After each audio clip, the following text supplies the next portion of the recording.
Yes, friend! Kasama mo na ang bibi mo sa radyo, DJ B-Boy Bibo! Yes, friend! Kumusta ka ngayong malamlam na araw ng Huwebes? Naku! Napakabilis talaga ng takbo ng panahon. Pero aminin mo, mas mabilis ka pa ring mapikon. Ikaw talaga masyado kang magagalitin. Onting kibot na pipikon ka agad, wag ganyan ha.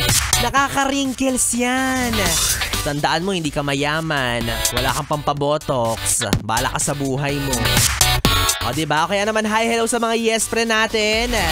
Na kahit bugnot na bugnot, galit na galit, iritang-irita na sa mga kakilala, kaibigan, kapamilya o kaopisina, nagagawa pa rin nilang ngumiti-ngiti lang. Diba? Idaan sa ngiti, sa tawa ang mga pinagdadaan ng problema. Kahit ang totoo, pikon na siya. Ay, alam nyo, bilib na bilib ako sa mga ganyang klase ng tao Yung mga plastic, charot. Hindi. Yung mga taong kaya nilang i-contain yung totoong nararamdaman nila. Diba? Yung nagagawa nilang itago yung totoong feelings nila for the sake of peace. For the sake of kapayapaan. Diba? Minsan gano'n naman talaga ang buhay, mga yes friend, no? Para walang away, walang gulo.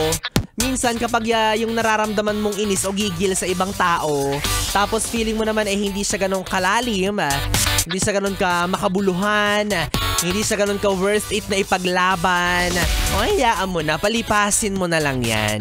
Diba? Kesa naman mag-ani ka lang na mag-ani ng mga kaaway mo, ganyan, diba? Magyayaya ka bigla ng sabunutan, sapakan. Pangit naman yung ganyan. Alam mo kaya si B-Boy hindi siya nag-engage sa mga ganyang away kasi una sa lahat, ayoko ng peklat.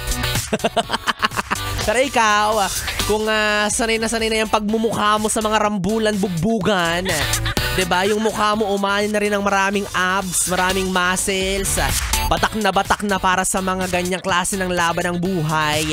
O bahala ka sa buhay mo, ha?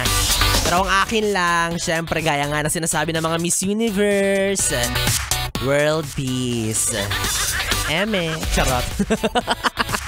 Diba? Mas masarap mabuhay sa mundong mapayapa. Mas masarap sa kalooban kung yung mga nakakaalitan mo iyo ring nakakapatawaran. Pero, mas magaan sa pakiramdam kung makakaganti ka muna. Sama na ugali ni B-Boy. Well, mana sa'yo. Wala na mga yes friend. Ako na nga ngayong kapiling DJ B-Boy Bibo, ang DJ na single, ready to mingle, basta walang label. Pwede mo akong makatabi hanggang mamayang alas 12 para sa ating BB Time. Dito pa rin at dito ka lang sa istasyong No Problem. Ang 101.1 Yes FM Solid.